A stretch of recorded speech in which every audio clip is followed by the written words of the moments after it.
कहानी की शुरुआत होती है और हमें ग्रे नाम के एक आदमी को दिखाया जाता है जो कि सो रहा होता है। यह हम जान पाते हैं कि वो एक ऐना नाम की लड़की से बिल्कुल अलग हो चुका था और इस वक्त वो एक डरावने सपने में था जहां पर उसे बचपन में कोई पीट रहा होता है। अब अगले सीन में हम ऐना को देखते हैं जिसकी एक पब्लिशिंग हाउस में जॉब लग चुकी है और उसे गुड लक फील करने के लिए अब क्रिश्चियन उसे फूल भेजता है।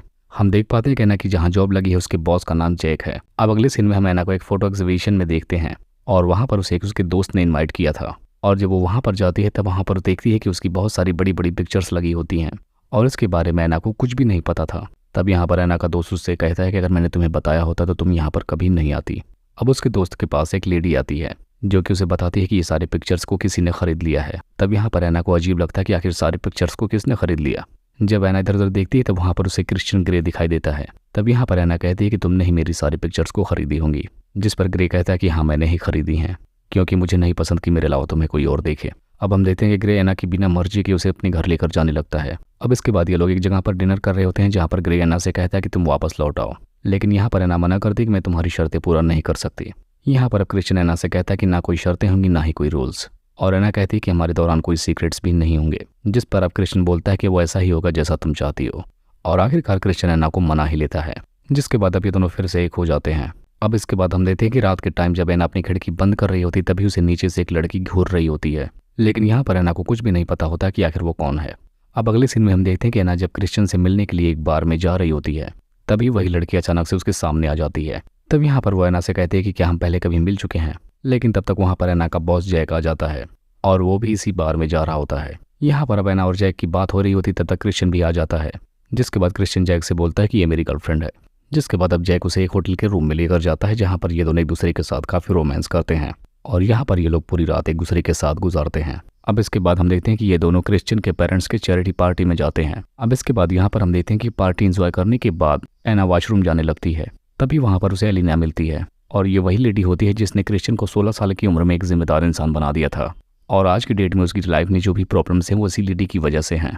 यहाँ पर ये ऐना से बात तो करना चाहती है लेकिन ऐना उससे बात नहीं करती। यहाँ पर वो ऐना को भड़काती है कि अगर वो क्रिश्चियन को खुश देखना चाहती है तो वो उसकी लाइफ से चली जाए, जिसके बाद ऐना उसकी बात सुनने के बाद वहाँ से चली जाती है। जिसके बाद वो फौरन क्रिश्चियन के पास आकर कहती है कि मुझे घर जाना है, लेकिन क्रिश्चियन वहाँ से जाने से पहले वो ऐना को देख लेता है और उसे समझ में आ जाता है कि ऐना ने ही उसे कुछ कहा है। दरअसल यहाँ पर क्रिश्चियन का बचपन हम जान पाते हैं कि बहुत दर्द भरा था। जब वो बहुत छोटा था तभी उसकी मॉम ने सुसाइड कर लिया था क्योंकि उसकी मॉम एक प्रोस्टिट्यूट थी और उसकी मॉम के बाद उसी ऐना नाम की लेडी ने उसे अडॉप्ट किया था। अब ये लोग जब घर पहुंचते हैं तो लैला ने ऐना की गाड़ी पर काफी ज्यादा स्क्रैचेस मार दिए थे। अब ऐसा देखने के बाद क्रिश्चियन और ऐना दोनों टेंशन में आ जाते हैं। अब अगले दिन हम देखते हैं कि ऐना जब ऑफिस जाती है तब उससे जैक बोलता है कि मैं न्यूयॉर्क जा रहा हूँ और मुझे वहाँ पर एक सेक्रेटरी की ज़रूरत है और तुम्हें मेरे साथ चलना पड़ेगा। लेकिन ऐना उसके साथ नहीं जाना चाहती, लेकिन ये उसकी जॉब का हिस्सा था इसलिए उसे जाना ही पड़ेगा। अब ये बात आकर ऐना क्रिश्चियन को बताती है, जिस पर क्रिश्चियन उसे जाने से मना कर देता है, लेकिन यहाँ पर ऐना उसे बताती है कि मुझे कैसे भी करके जाना ही पड़ेगा, जिस पर क्रिश्चियन बोलता है कि हम ये बात अब बाद में डिस्कस करेंगे क्योंकि वो इस वक्त मीटिंग में होता है। अब अगले सीन में हम देखते हैं कि ऐना क्रिश्चियन के घर पर जाती है।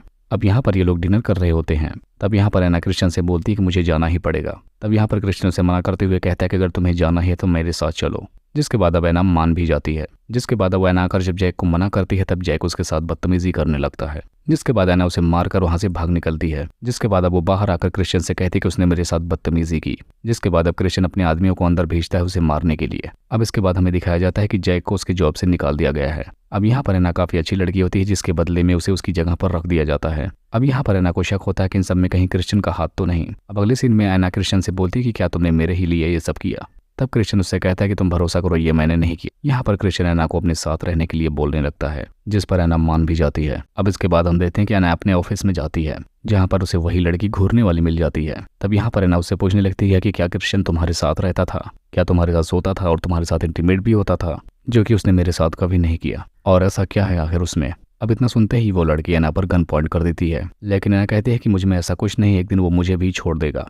ऐना यहाँ पर ऐसा इसलिए बोलती है ताकि वो उसे ना मारे, लेकिन वो गन को फायर कर देती है, फिर भी ऐना बच जाती है। लेकिन तब तक क्रिश्चियन भी वहां पर आ जाता है और वो लड़की क्रिश्चियन पर भी गन पॉइंट कर देती है, लेकिन कैसे भी करके क्रिश्चियन उससे गन ले लेता है। यहाँ पर उसे बैठ जाने को कहता है, जिसके बाद वो बैठ जाती है। यहाँ पर ऐसे लगता है कि जैसे कोई इंसान किसी जानवर को ट्रीट कर रहा हो, और ये सब कुछ देखकर ऐना बिल्कुल हैरान रह जाती है। अब यहाँ पर क्रिश्चियन ऐना को ड्राइवर के साथ जाने को बोलने लगता है, लेकिन ऐना यहाँ से कहीं और जाने लगती है और ना ही वो क्रिश्चियन के फोन को उठाती है। अब जब वो घर आती है तो क्रिश्चियन बहुत परेशान होता है और एना पर गुस्सा करता है कि वो वहां से आखिर क्यों भागकर चली आई। यहाँ पर एना क्रिश्चियन से कहती है कि मैं देखी थी तुम वहां पर पूरी तरीके से बदल चुके थे और मैं तुम्हारे गुलाम नहीं बन सकती कि मैं तुम्हारे ऑर्डर मानूं। और इतना कहकर एना वहां से जाने लगती है। अब यहाँ पर क्रिश्चियन एना को रोकने की कोशिश करता है लेकिन वो रोकती नहीं, जिसके बाद अब क्रिश्चियन जाकर उसके सामने बैठ जाता है जैसे उसने उस लड़की को बैठाया था। अब एना ऐसा देखने के बाद वो भी बैठ जाती है। तब यहाँ पर एना कहती है कि आखिर तुम्हारे ऐसे शौक क्यों हैं। तब यहाँ पर क्रिश्चियन बोलता है कि मुझे दर्द देना अच्छा लगता है और मैं उन लड़कियों को ज्यादा दर्द देता हूँ जो कि मेरी माँ की तरह लिखती हैं। यहाँ पर वो एना को बोलता है कि मैं सब कुछ खत्म कर दूंगा, जिसके बाद एना का हाथ अपने दिल पर रखता है। हालांकि आज से पहले उसने ऐसा कभी नहीं किया था। यहाँ पर अब वो एना से कहता है कि मैं पूरी तरीके से तुम्हारा हूँ, बस तुम मुझ पर यकीन करती रहना। जिसके बाद अब एना को भी उस पर यकीन आ जाता है। अब अगले दिन क्रिश्चियन एना को शादी के लिए प्रपोज करता है, लेकिन यहाँ पर एना इसके बारे में कोई भी जवाब नहीं देती। अब एना को पता चलता है कि संडे को क्रिश्चियन का बर्थडे है और उसे बर्थडे से पहले किसी ट्रिप पर जाना है। अब क्रिश्चियन के ट्रिप पर जाने से पहले एना उसे एक गिफ्ट देती है और उसे कहते हैं कि ये सब कुछ अपने बर्थडे वाले दिन पर खोलना। अब हम देखते हैं कि क्रिश्चियन अपने ट्रिप पर चला जाता है, जिसके बाद जब वो वापस आ रहा होता है तभी अचानक से उसका हेलीकॉप्टर क्रैश हो जाता है। और जब ये न्यूज एना और क्रिश्चियन की फैमिली को पता चलती है तब वो लोग बहुत से भी ज्यादा परेशान हो जाते हैं। लेकिन थोड़ी देर बाद कॉल आता है कि वो बिल्कुल ठीक है और उसके थोड़ी ही देर बाद क्रिश्चियन वापस अपने घर पर आ जाता है। यहाँ पर उसे जिंदा देखकर सारे लोग बहुत खुश हो जाते हैं। यहाँ पर एना क्रिश्चियन के गले से लगकर बहुत रोती है, जिसके बाद अब ये सारे लोग एक साथ मिलकर डिनर करते हैं। अब इन सब के जाने के बाद एना क्रिश्चियन से पूछती है कि आखिर क्या हुआ, क्या वो गिफ्ट अभी भी तुम्हारे पास है। जिस पर क्रिश्चियन कहता है कि हाँ, और जब वो उसे खोलकर देखता है तब उसे पता चलता है कि उसमें यस लिखा था, यानी कि उससे एना ने शादी के लिए हाँ कर दी थी। जिसके बाद यहाँ पर ये दोनों बहुत खुश होते हैं।